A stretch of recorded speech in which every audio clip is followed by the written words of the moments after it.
Does Joel have any more videos scheduled? I am eagerly looking forward to them coming out.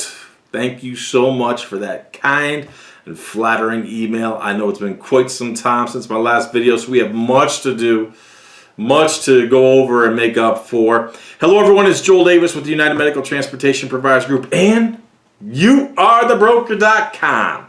Helping you to build a highly effective and highly profitable broker business. I apologize. I know it's been a long time, but hey, I've been swamped. I've been busy. Had a busy travel schedule as well. So we have a lot to go over today. Everything from Medicaid related stuff, private pay, cash flow, structuring your business, how to secure equipment and stretchers inside your vehicle. Oh my goodness, wait till I show you some pictures.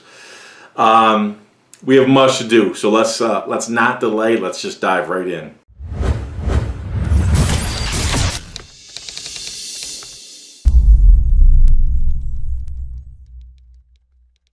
All right, everybody, you know I love to start my videos with some good quality hater emails, and we got some great ones because it's been quite some time since the last video.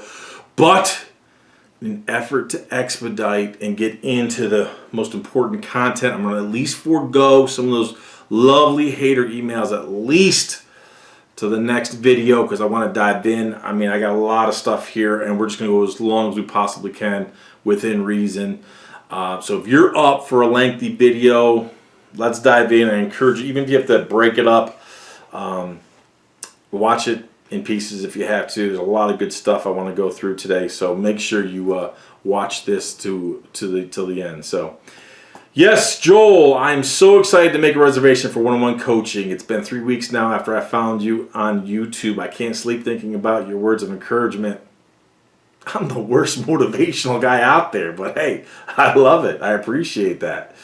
I can't sleep thinking about your words of encouragement and everything. I can hear your voice and can't wait to learn more. I want to be successful like you. Best regards. And this girl already signed up for one-on-one coaching, and I think we already started building your website. So that is awesome. Kudos to you. We are looking forward to working with you. Let's see here. Hello, Joel. I recently invested in my LLC in insurance for my NEMT business. I'm at a standstill with service letters and applying for Medicaid transportation. I could use some insight on getting my foot in the door for Medicaid. Why does everybody focus on Medicaid? I also have other avenues I've taken care of. I have a 20-year rapport with the local long-term care facilities in my city. Awesome. We have very few transportation services, and our local taxi company just closed for good, so seeing you at the top is definitely an opportunity for me. That's awesome.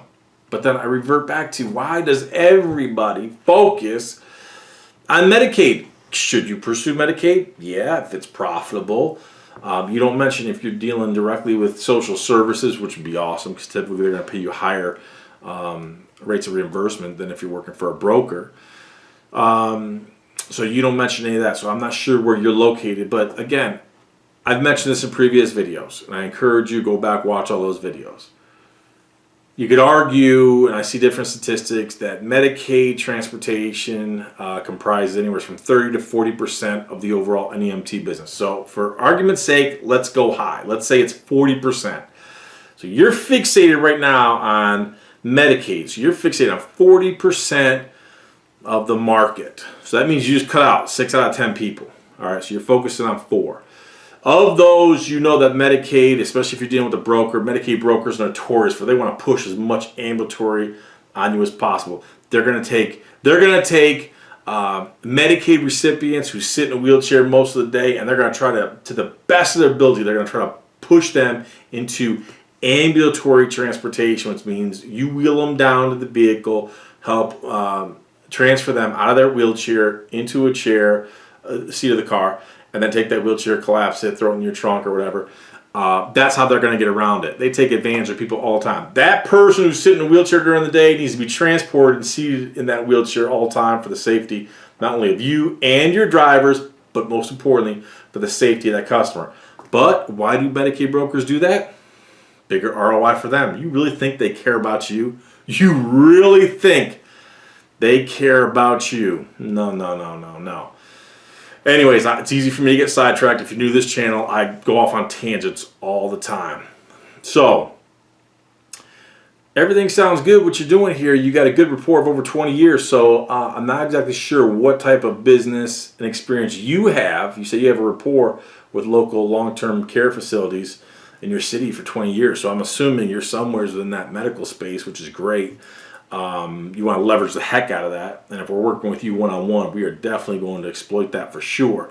But again, I ask you, why does you, and you're not the only one, because everyone does this, they're just so fixated on Medicaid. I want service letters to apply for Medicaid.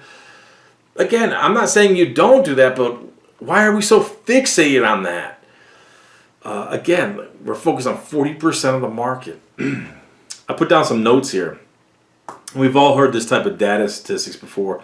This I took from the U.S. Bureau of Labor and Statistics. Approximately 30% of all new businesses are going to fail in the first year. So that could be 6 months in, 12 months in, everything in between. 50% of the businesses are going to be closed within a few years thereafter, so up to 5 years. Then 80% are going to be closed. 80% of small businesses are going to be closed within 7 to 8 years. Okay, so this comes from the U.S. Bureau of Labor and Statistics. And we've all heard variations of this up, some worse, some better, whatever. The reason I mention this is if all you are is focused on this Medicaid stuff, I promise you, you're going to be one of these statistics. Now, I know if you go online, you're going to find all the freebie advice, all the freebie experts. I call them the White Walkers of the industry. For all of you Game of Thrones fans out there, you know what I'm talking about. The zombies of the industries, and they just keep coming, and they keep giving the same free advice. Get insurance, sign up with Uber and Lyft. You can get cheaper insurance that way. Transition over to NEMT, pass out your business cards, apply here for Logistic Care, apply here for Southeast Trans, apply here for MTN. What's the best dispatching software I can use? It's insane. And again, if you're going to follow that advice, I really want you to ask yourself, that person giving you the advice, what's their bank account look like? What's their daily operation look like? Are they still driving? Are they driving 3 years in, 5 years in? If they make it to the 7, 8 year mark, are they still driving? If they are, is that what you want to replicate? Because they're not growing and scaling. Okay, if they're still driving after 1 or 2 years, they're not growing and scaling. That's just fact. If they're still in business, so be very cautious of who you listen to. What I'm telling you is, if you think you're going to focus your business on Medicaid, you're building your house on sand. There's no question about that.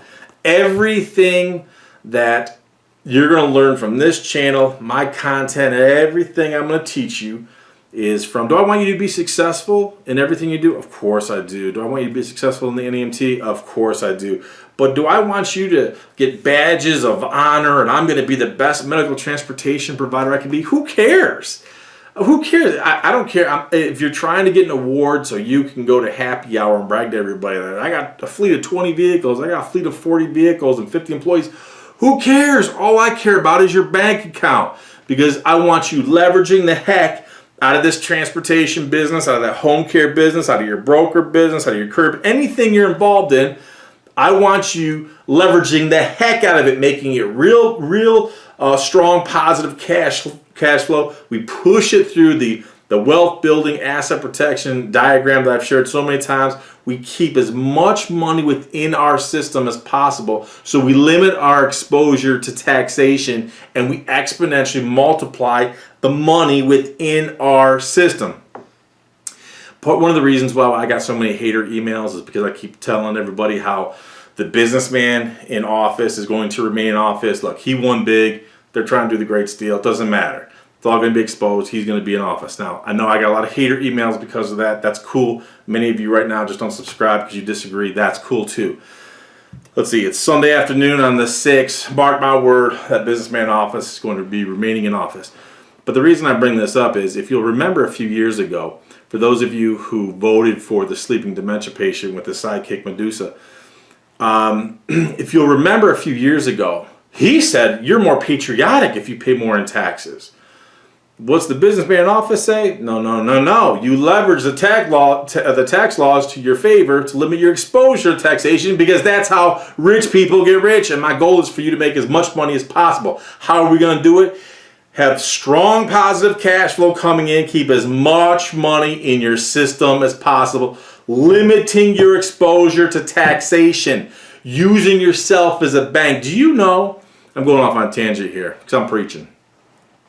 When you put money in a bank, do you know that for every dollar you put in a bank, that bank can take up to 90% and lend it out?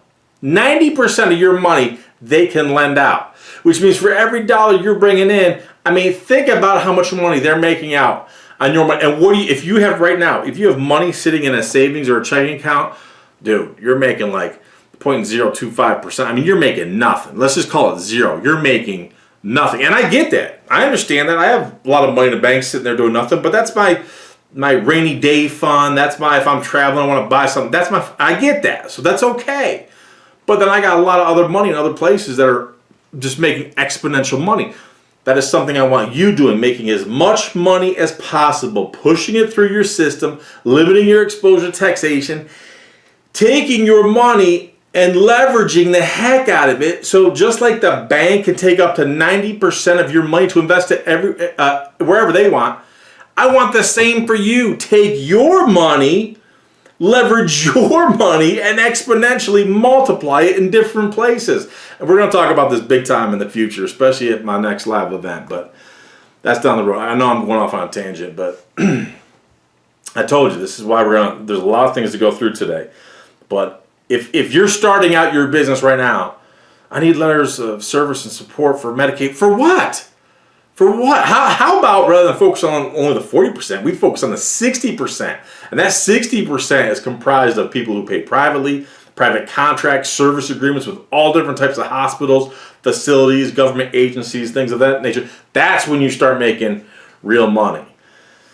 I can go off on a tangent. I'm trying to refocus it. But part of the thing too is, this is why I tell you, you've got to be very cautious of who and what you're listening to. Now listen. I mentioned this in a previous video because people someone asked something about one of those conventions coming up later in the year of 2021. They asked me, like, should they even waste their time or money? And they all sound good. They all sound good.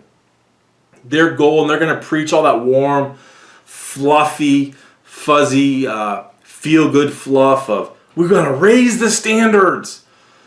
We want industry standards across the industry from coast to coast and corner to corner. We're going to raise the standards. Dude, really? You got drivers who are making $10 an hour, $12 an hour.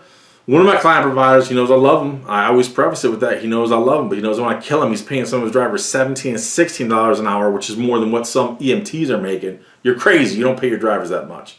But regardless, if you got a guy making $12, $13 an hour, and we're trying to raise all the standards, and we should. We want to be the best and the safest we could possibly be. But all this hocus pocus nonsense, we're going to raise industry standards. What does that do to your pocket? What does it do?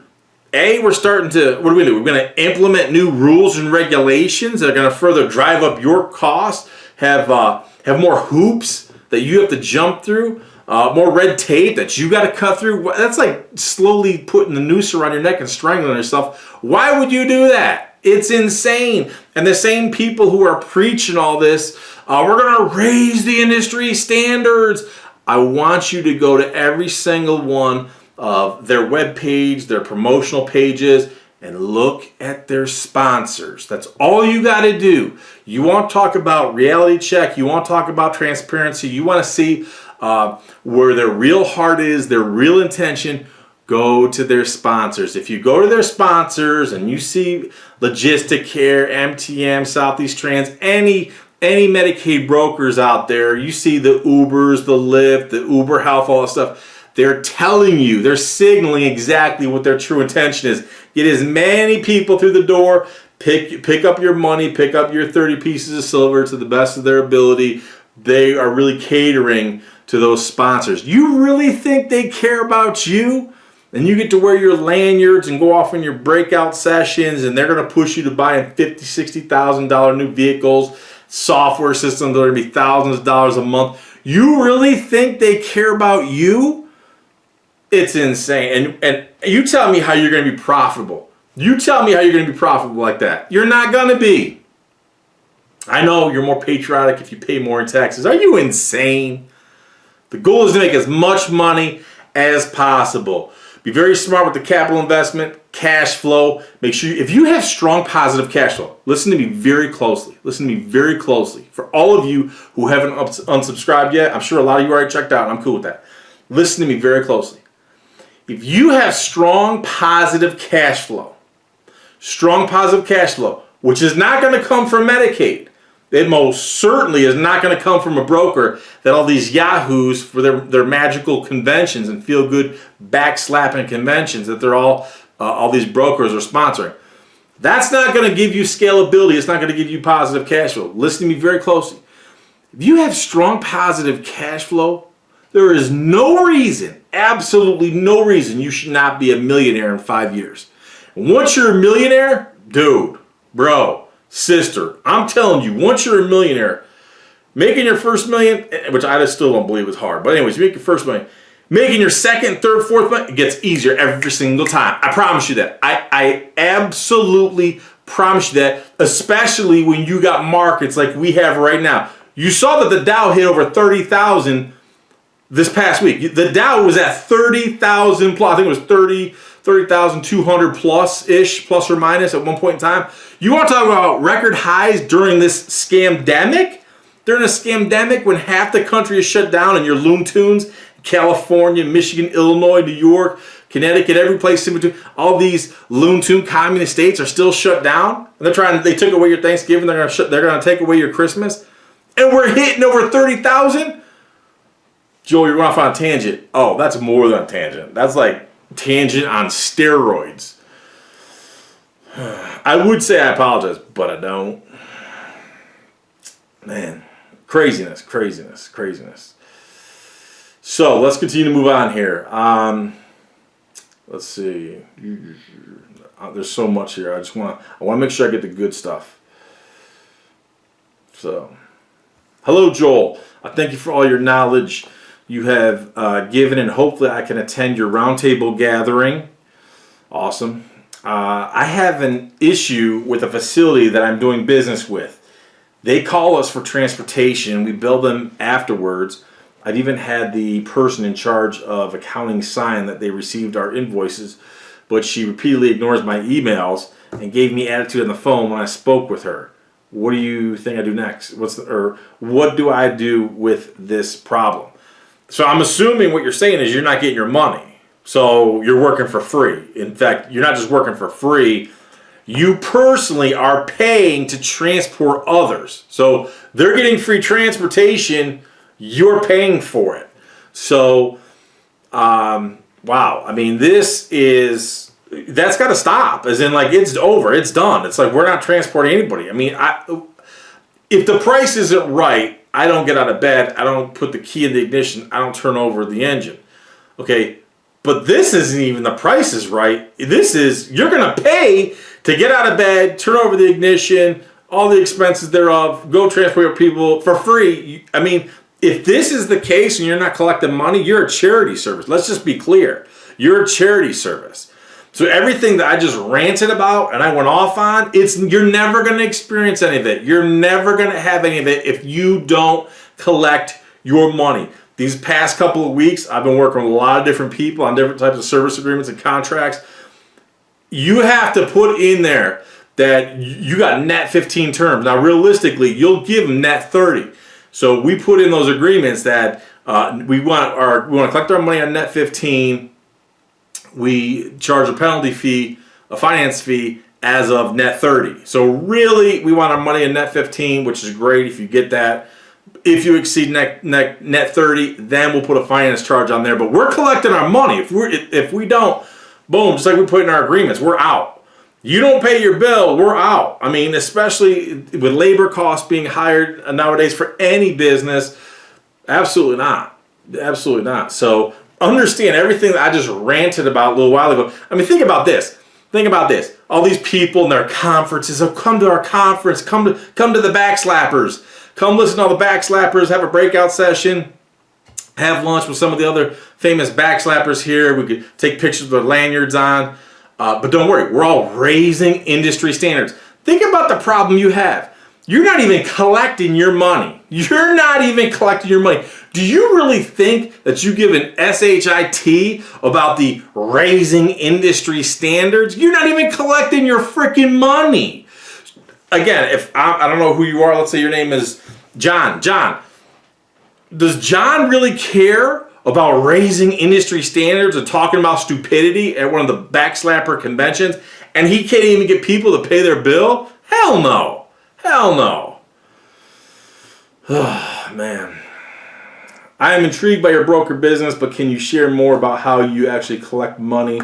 Is it something that is collected daily, weekly? How?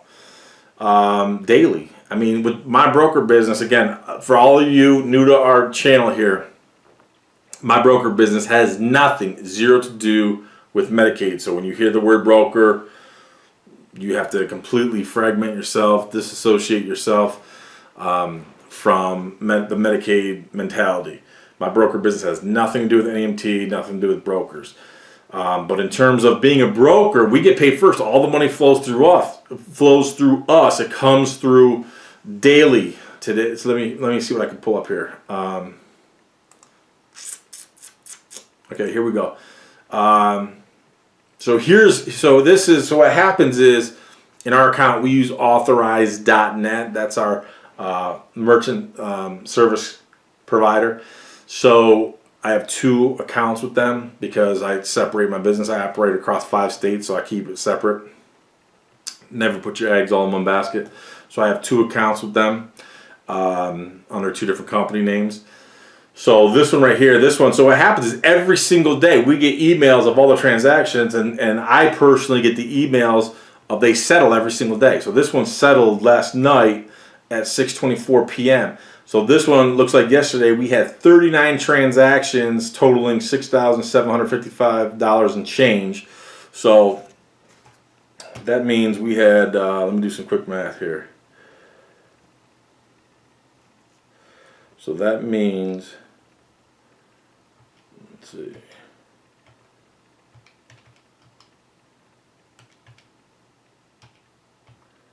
So that means our 39 transactions. So our transactions were averaging 173.22 from this account yesterday. Let's check our other one. All right, so our other one, we had $2,345 even for 15 transactions. So that is 2, 3, 4, 5. So that means they were averaging 156.33 for that. So that means that we had, let's see what we made yesterday.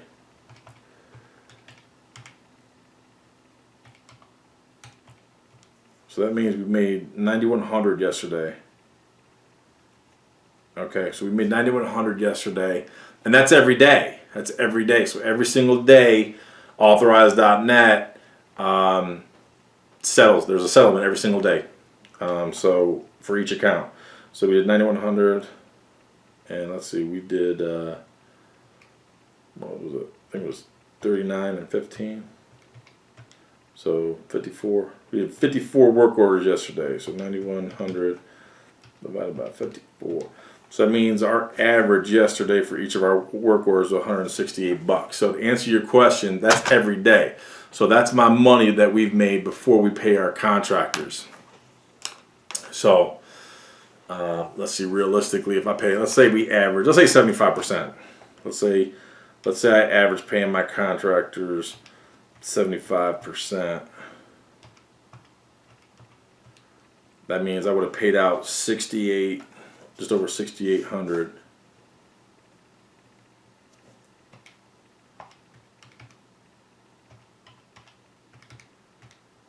So I made 2,300 yesterday, sitting on my butt. That's cool. That's how we roll. But to answer your question, that money every single day. There's no waiting. There's no billing. Everybody who has a work order in our broker business, they pay up front. Our contractors provide the service. They get paid once a week. All the money flows through us. Bottom line. That's the way you make real money. All right. Hi, Joel and company. This is just a long letter to say thanks for all you do. I've watched every one of your videos since becoming a UMTPG member over a year ago. Awesome. I bought your ebook and video series and have watched all of it twice. Phenomenal.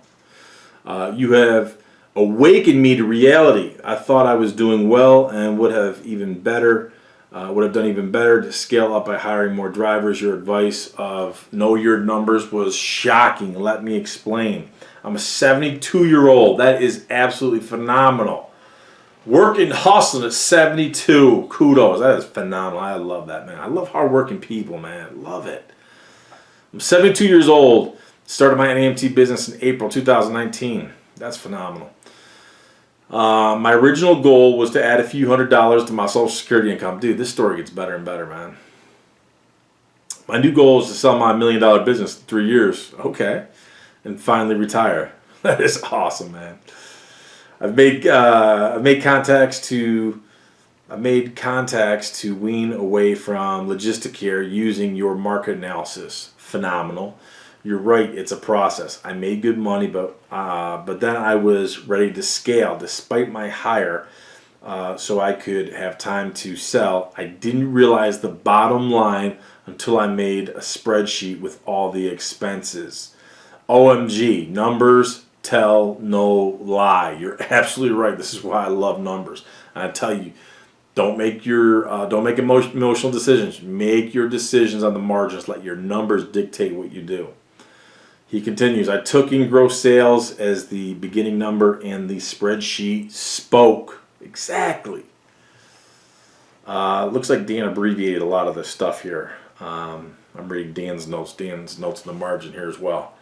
But he took out some of your stuff just to protect your content. So it says here, I deducted all operating expenses to a daily cost per vehicle. I deducted fuel cost, matching FICO, workman's comp, maintenance, insurance, general liability insurance, and miscellaneous unknown expenses. Beautiful, beautiful. Now I could see my real numbers and no driver expenses down to a cost per mile. A good number to know for mental ballpark bids. Totally agree with you, brother. What an eye-opener. Thank you so much for waking me up. I'm now working on reducing that overhead to increase margin. The best answer appears to be to get away from Logisticare. Yes, yes, yes, for all the reasons I just went off on a tangent about. By the way, this is so ridiculous, it's funny. I talked with my regional rep from Logisticare about a rate increase. I explained the low margin. His reply, quote, this is a volume business. You don't need a rate increase, you need more vehicles. Close quote. Are you flipping kidding me? I'm going to read that. So for those of you, whoever sent me that email in the beginning about trying to apply for Medicaid, let me read that again. He says, I explained, let's see, by the way, this is so ridiculous, it's funny. I talked with my regional rep from Logisticare about a rate increase. I explained the low margin. His reply, quote, this is a volume business. You don't need a rate increase, you need more vehicles. Yeah. Close quote. Yeah, because as I've always said, if I'm drowning in 10 feet of water, the last thing I need is 5 more feet of water. That is so flipping stupid. This is exactly what I talk about. Go to those backslapper conventions. This is what you have. This is the lunacy. Go to Logisticare. All these people, they've never owned a business. They've never had to make payroll. Look at that sleeping dementia patient with the sidekick Medusa. They've never had to make payroll. They've been in business. They've been in business, the mafia business, the government business for 47 years. He ain't never had to make payroll. That businessman in office has. That's why they operate completely different. Joel, I hate you. I disagree with you. I'm going to unsubscribe. Oh, please. Please. No, please don't go. Please don't go. Please don't go. Please stay. Let's see. He continues. He didn't get it. No matter how many vehicles I bring on at the same rate, it's still the same margin. Exactly. Exactly. My God. I guess he's more worried about his Christmas bonus than my ability to stay in business. No doubt. No doubt. I guess he's more worried about his Christmas bonus than my ability to stay in business. No doubt. Again, Joel, thanks for my awakening. I'll be attending your next seminar in 2021 whenever you have it. God bless you and your family and the most excellent crew. Thank you so much. I appreciate your compliments, not just for me, but for my peeps, because They work hard, so that's awesome. Can't wait to see you at the top, no doubt. I look forward to you coming to one of my events.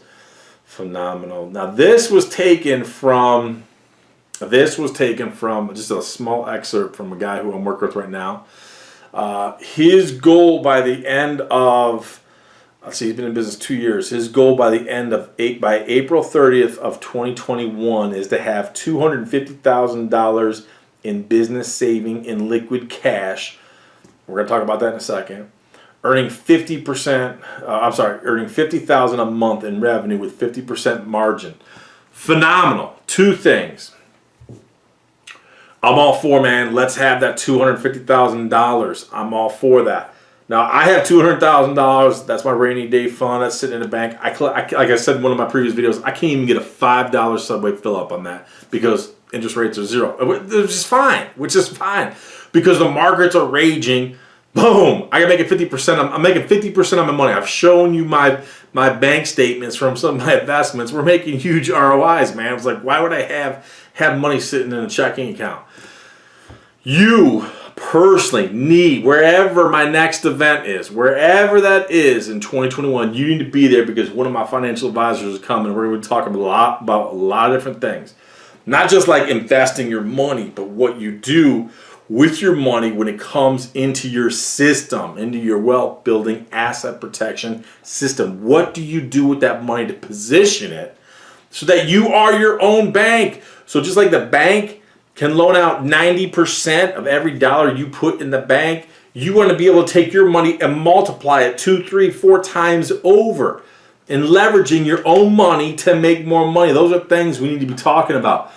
But if you're not a multimillionaire, you don't be having $250,000 sitting in a bank liquid doing nothing. We need to deploy that money because especially the Dow at 30,000, knowing that businessman is still going to stay in office, that thing is going to blow up. Look, things are, the businessman in office, boom. December 6th in the afternoon. The businessman in office, still going to be in office. I get it. You all disagree with me. Check back. We're going to see who's right, who's wrong. Things are going to blow up. They're going to nuke the villages. They're going to go crazy. All that kind of stuff. 6 months from now, this thing is going to be so phenomenal. These markets are going to just rage. So much opportunity. But you too, just like the previous email, the previous business owner, you need to be seated. Wherever that next event is, you need to be there. And listen, making 50% margin it's phenomenally well. Okay, I tell everybody, what should be your target for the NEMT business? Really 25%. Okay, if you're making 25% margin, you're doing phenomenally well. I would get leery and weary and a little scared or concerned if you're at 20 or less than that, for sure, for sure. Anything above 25% margin, gravy train. And I got some people who are making between 50 and 60, so it's very feasible, it's very possible. But there's a lot of variables associated with it. Your location, a host of different dynamics within your local market for sure. How you're built, how you're structured. Are you going after Medicaid? Do you have to private pay work, contracted work, higher ROI? There's a lot of things to consider there. But getting 50% margin is good. Are the White Walkers who are on the verge of being out of business this year, next year, 3 years, are they going to be able to tell you this stuff? Absolutely not. Absolutely not. For them, it's all about feel good about yourself. Be the best transportation provider you could be. Suckers. Business is doing well. I since got a new contract which uses us a lot. Phenomenal. Business is doing well. I since got a new contract which uses us a lot and some other facilities that didn't sign a contract with us, but they are sending all their private pay patients to us and we are super busy. Phenomenal. Okay, I remember this one. Business is doing well. I since got a new contract. I just have to tell you this guy's name because it's cool. It's Ramsey. Ramsey. I don't give out names all that often, but this dude, when you're Ramsey the Great, and he's not even Egyptian. That's so badass, man. Your parents named you after Ramsey the Great, and you're not even Egyptian. That's awesome. That's badass. Business is doing well. I since got a new contract which uses us a lot and some other facilities that didn't sign a contract with us, but they are sending all their private pay patients to us and we are super busy. I worked with Ramsey. He's a boss. The other transport provider or competitor at my key facility have issues with timeliness and are always being late. So we are back. As their first choice again. So things are back up with them. Phenomenal. We are doing a lot more gurney and hired another driver about a month ago. We are year-to-date 48% profit margin, and the year isn't over yet. This is case in point, just what I said, man. Here it is, the previous guy, his goal is 50%, and Ramsey the Great is at 48%. That's awesome, man. I'm very excited for the new year because I feel like the business is just now picking up real momentum. I want to triple what I made thus far. And he's in a communist state. He's in a communist state, man. I love this. Love it. I'm very excited for the new year because I feel like the business is just now picking up real momentum. I want to triple what I made thus far. I signed up as a UMTPG member because I still need all the valuable tools. And this is after we were doing one-on-one together. Let's see, I still need all the valuable tools and insight from what you and your team have to offer. I credit your one-on-one coaching, which helped us grow. Thank you. See you at the top. Ramsey, the Great. That is absolutely phenomenal. You know, here's the deal. I'm going to be honest with you. I'm going to go off on a quick tangent here with Ramsey because, like I said, I worked with Ramsey the Great one-on-one. And I know that, I've gone off on tangent so far in this video and I'm already running long. I told you it's going to be long. Listen, here's the deal. Bottom line. I know that Joel Davis, this YouTube channel, my content, I know it's an acquired taste. I get that. A lot of people hate it. A lot of people, I have too much male toxicity. You need a safe space. You want more gender neutral, binary, different types of bathrooms. I get all that. You want your knee benders, your face mask Nazis. You put the face diapers on 2 or 3 at a time, visor, gloves, goggles, earpieces, all that kind of stuff. I get it. I'm an acquired taste. That stuff isn't me. I know that.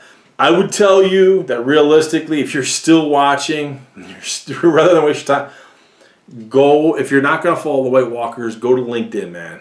Everybody on LinkedIn is an executive coach.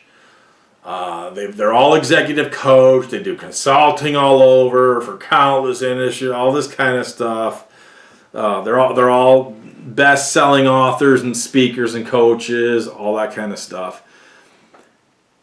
When I sit here and listen to these last couple of emails, these client providers and Ramsey the Great, again, because I've worked with him one-on-one, so I know where he was at, I know where he is now, I know what he's doing and how much he's improved. Again, if I'm an acquired taste, I'm going to call it. I like that the way that sounds cool. I'm an acquired taste. I can't work with everybody for sure because some people need safe spaces. They need to be massaged, patted on the back, rub out the muscles, and all kind of stuff. They want to be reinforced. They want to do whatever they want on their trajectory, and they want the business consultant to sign it, stamp it, co-sign it, pat me on the back, give me the massage, tell me what I want to hear. That's not me. I'm not going to do that. If you want that, go get the life coaches. Go get the executive coaches off LinkedIn. Ramsey the Great, man, he was, he and I had some good conversations early on, not just about his business, but what he was thinking about doing with moving, all this kind of stuff. But, my point is this. He deploys and uses to the best of his ability what I teach him. And the whole goal is to use that experience and knowledge to tip balance into your favor. I know if you go online, and you go to these go to the breakout sessions at the conventions, all the backslappers, and they're gonna try to sell you the $50,000 and $60,000 vehicles. They're gonna try to sell you the crash tested wheelchairs that levitate and give you massages that are $8,000. What is the ROI on that?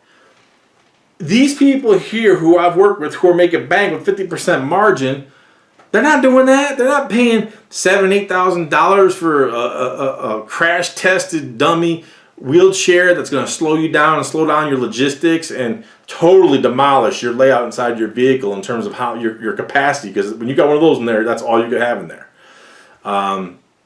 He's not spending $20,000 on stretchers.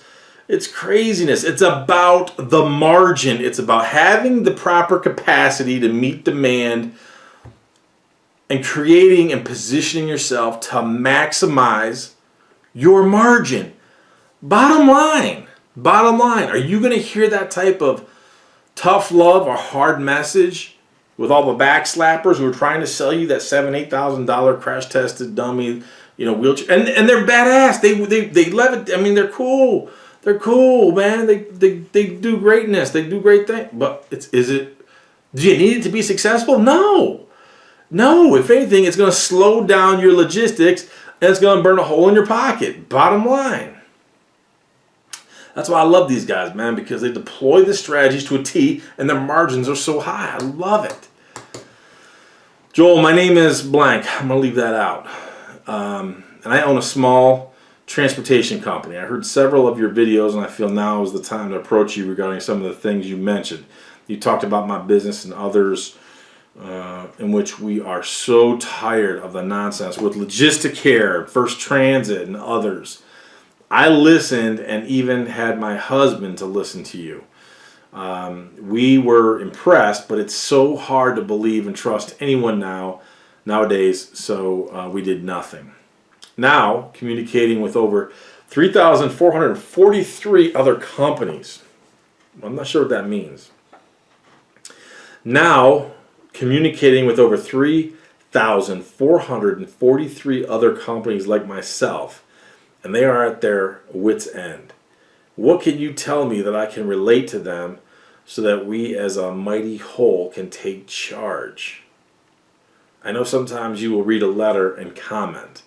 I hope this is one of those letters, well it is, that you decide to take advantage of and read. Thank you for taking out this time from your busy work to read this email. I'm going to read part of that again. Now communicating with over 3,443 other companies. Like, what are you doing? That's a lot. I mean, that's just like overload central. Like, what do you mean you're talking to these companies? If you're doing that, it's like, how do you even have time to go build your business? Unless you got a staff of people like I do, how are you doing it? I don't know. Here's the thing. Let me give you a little history lesson where I was and everything. When I started UMTBG, United Medical Transportation Providers Group, back in 2010, I had visions of grandeur. I had visions of, we're going to raise standards, all that kind of nonsense. Not quite, but my thing was all about empowering our active members, no doubt. I was never going to sell out to all these corporate sponsors and the Medicaid brokers. That was never an option. So I'm not like the other slaps that do that. That was never my gig. But my goal was to basically develop more of an advocacy organization for a lot of our members. But the problem is, a lot of our members, they would come in and everyone has to be a competitor with each other. So your intentions are good. I've been down this road. Your intentions are good because where you say, I can relate to them so that we, the mighty whole, can take charge. I agree. That was the whole premise of the UMTPG. Not to sell out to corporate sponsors and definitely not Medicaid brokers or anything like that, but was to give us all collective power. The problem is we couldn't even get people to share their company information on the website because everybody has to compete with each other and be a competitor. And I understand some of that stuff, but I think it's definitely overblown. We've had several successes over the years. Back in 2012, I call it, we had our Boston Tea Party in Wisconsin. Logisticare was operating up in Wisconsin the first time, and they were just brutal. Some of you who are watching this, if you're in Wisconsin, you're still in business up there. These many years later, 8 years plus later, back in 2012, we had a Boston Tea Party up in Wisconsin to the point where we literally had Logisticare leaving in the middle of the night, and MTM came in. And they came in and raised their rates, which is fine. They had to because Logisticare lowballed, and they totally squeezed the heck out of providers. But for us, for me personally, it was such a challenge trying to herd cats, trying to nail Jello to a wall because no one wants to communicate. Back then, I was a young whippersnapper. I was willing to do that. I'm not now. And I think it was 2016 in California when we're trying to coordinate with all these transportation providers to keep MTM out of Kaiser. We had a big success because we communicated with a lot of different providers out there. But again, it was another struggle. It's herding cats. No one wants to talk. Some people, quote unquote, cross the picket line. They'll sell out. We have providers who are making great money with Kaiser. MTM, again, just like the sleeping dementia patient with the sidekick Medusa who've never owned a real job, never had to make payroll. They know nothing about business. Same thing with a lot of these brokers. These guys, all they care about is their Christmas bonus. So that means they want to save as much money as possible. They've never owned their own business. They never had to make payroll. Just like with the sleeping dementia patient with the sidekick Medusa. So Kaiser was so close to giving all their transportation to MTN. And it blew up in their face big time. They had to keep pushing the date back, pushing it back, pushing it back, the date that they were going to roll out, so that all the providers who were previously doing work for Kaiser were now going to do it for MTM. And it got to a point in time where Kaiser said, this is never going to work. They're fake and a phony. It's not going to happen. Now, MTM does all of Kaiser's ambulatory, which might as well be like Uber or Lyft.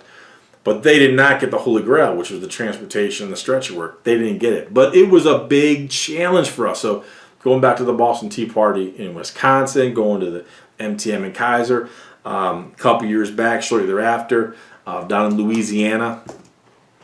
I had a bunch of people contact me, wanted me to come down there, fly down there. Of course, they all want it for free because they all think I'm going to work for free. That ain't never going to happen.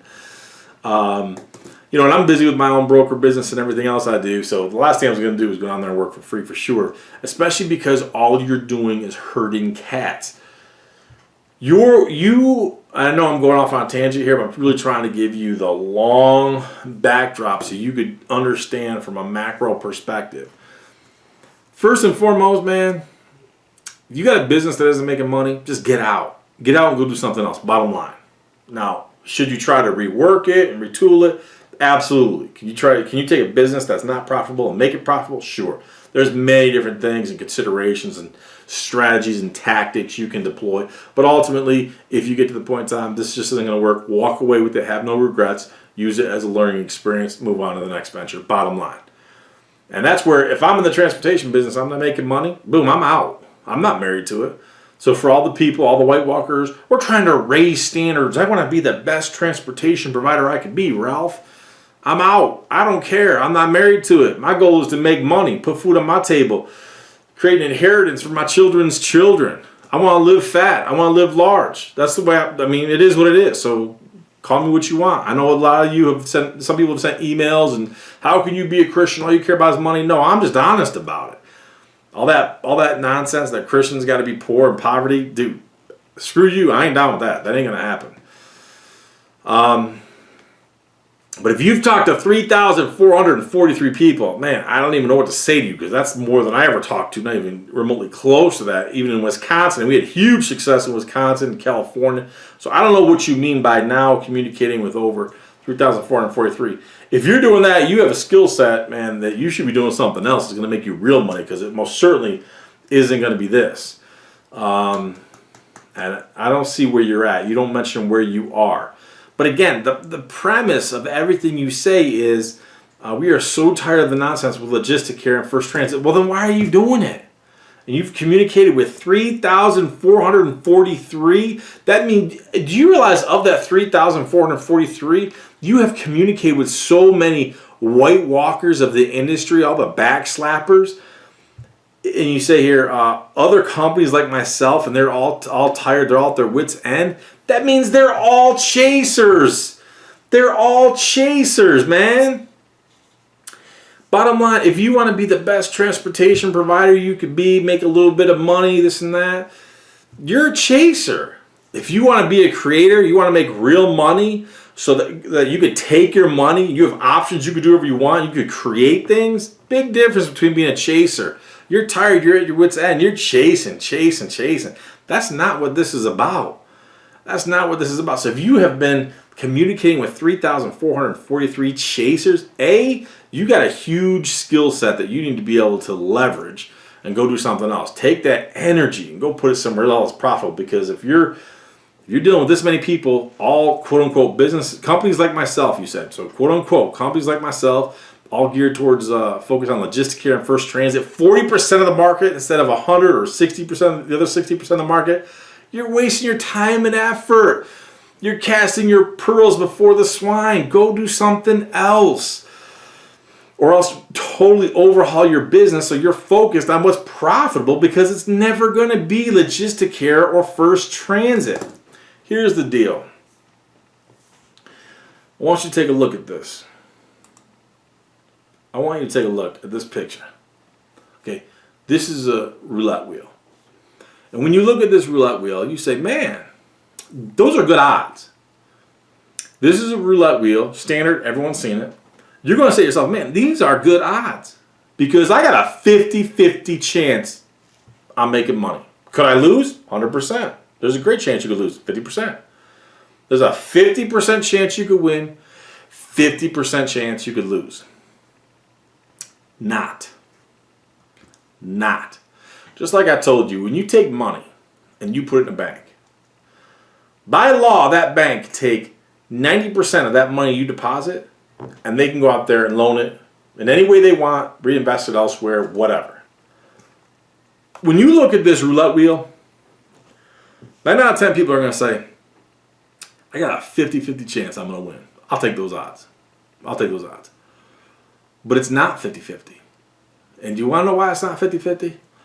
Look at these two little green boxes, the 0 and the 00. That right there, just those two little boxes right there, the 0 and the 00, those green.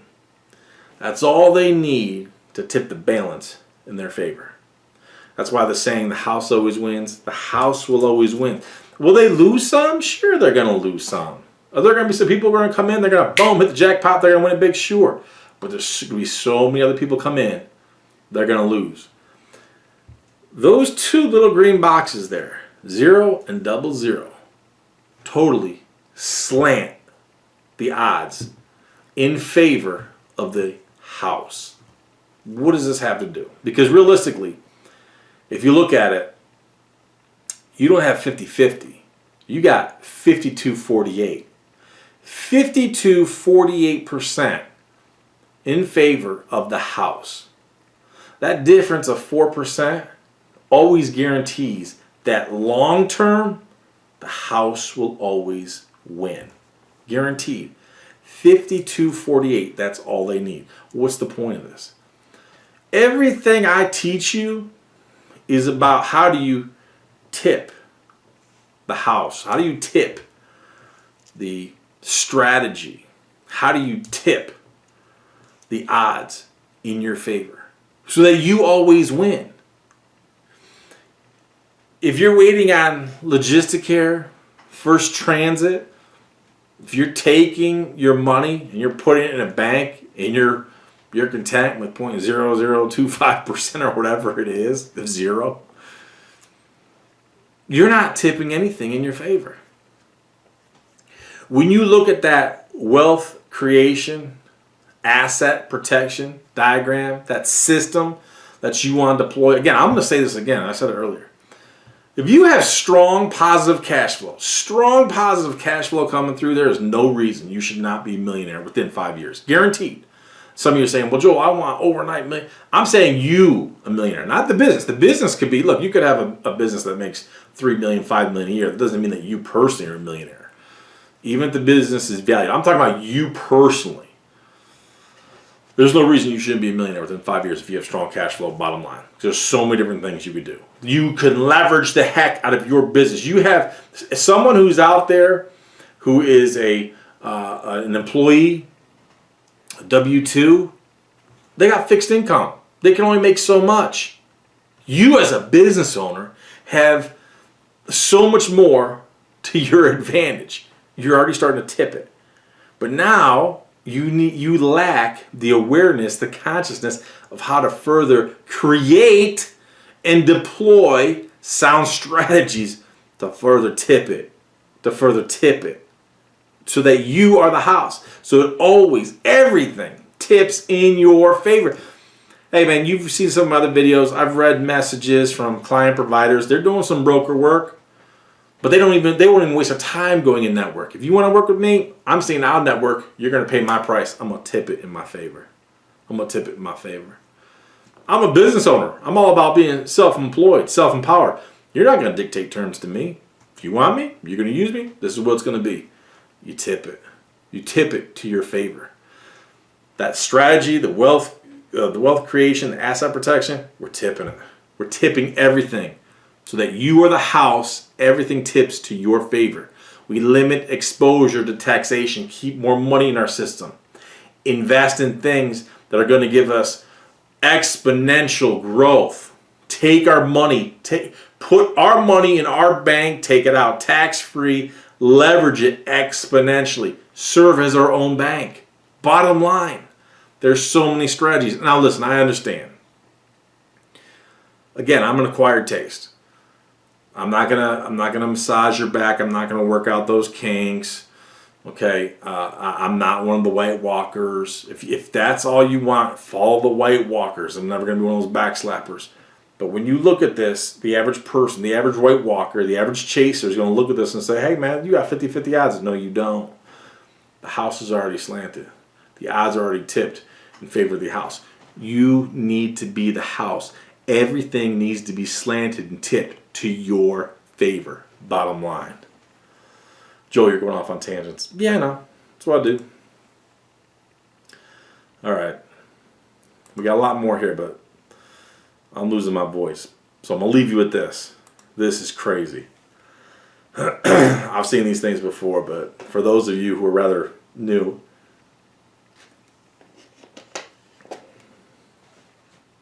I'm going to show you these two pictures.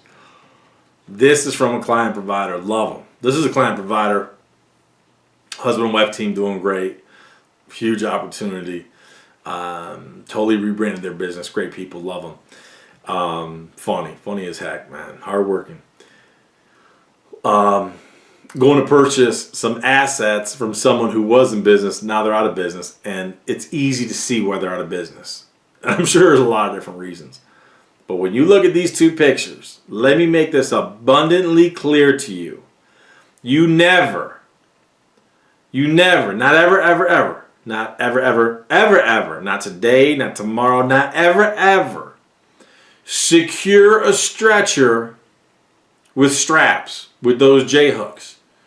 You always unconditionally use a locking system. Bottom line, that's it. You never ever in your life secure it with straps. And even more than that, if you were going to secure it with straps, you sure as heck would not give yourself as much slack or length of the J-hooks that are featured in these two images. You would never do that. I always tell you, if you've watched any of my content, my videos, you know, when I was still driving within those first 2 years, I told my dispatcher, and I always drove a stretcher vehicle because I love doing the stretchers, because if that patient's always ready, man, the stretcher transports, you actually get more done. They go quicker in a stretcher if that patient's ready when you get there. So I'd always have my dispatcher call ahead, make sure the patient's ready, this and that, and I was like, boom, boom, boom. I was clockwork, man. And in the People's Republic of New York, ironically enough, as highly regulated as we are, we could do one-man stretchers. So I was just like a one-man, I was like a sniper. I was just a one-man killing machine. So I remember there was one time out of thousands upon thousands upon thousands upon thousands of stretchers that I did, there was one time we had to use straps, and that was because the spring broke in the locking system. But I still had my stretcher pushed in to the antlers. I got it into the antlers. So the head of the stretcher was still within the antlers. And because my locking system, the spring broke in it, then I took the the J hooks, the straps, and I cranked those things so freaking tight that that vehicle could have rolled over 10 times. That thing wouldn't have moved a millimeter. I mean, you never compromise, you never take a chance when it comes to safety. Bottom line. Does that mean you got to be slow? No, man, I worked fast. I was very methodical. I was very detail oriented, but I made sure. So out of all the thousands of stretcher trips I did, there was one time where I had to use straps. Now, I still use the antlers at the front. From the back, I strapped it up, and I most certainly didn't do it like this. I would never use this much slack, A. B, I always did it on an angle to make it even more safe. And I also did it from the sides just to make sure. And then later in that day, I made sure then I went and I had my director of operations. I had him, we had an extra securing system. We swapped one out for the other. So the next day we were good. But when you look at these images, it's obvious to see why this guy's out of business, because he doesn't have a flipping clue. So PSA, you never in your life secure a stretcher with straps. You need to have a locking system that's bolted through the floor, through the wheel well, from the side, and you should always be guiding it into antlers in the front or some type of locking mechanism at the very front. Never this. So, look, I know this one has gone way long. I told you it was going to be long, but only because I'm losing my voice. I'm going to skip these last couple emails. Maybe we'll push them to the next one. In the next video, we'll also do some hater emails. So, again, I know this is long. It is what it is. I would say I'm sorry. I would say I apologize, but I really don't. I hope you all learned something. Hope you all enjoyed it. I know I went off on a tangent, but it is what it is. It's good stuff. So, enjoy it, learn from it, and always remember, keep sowing your seeds because they will bear fruit, and when they do bear fruit, I'm going to see you at the top.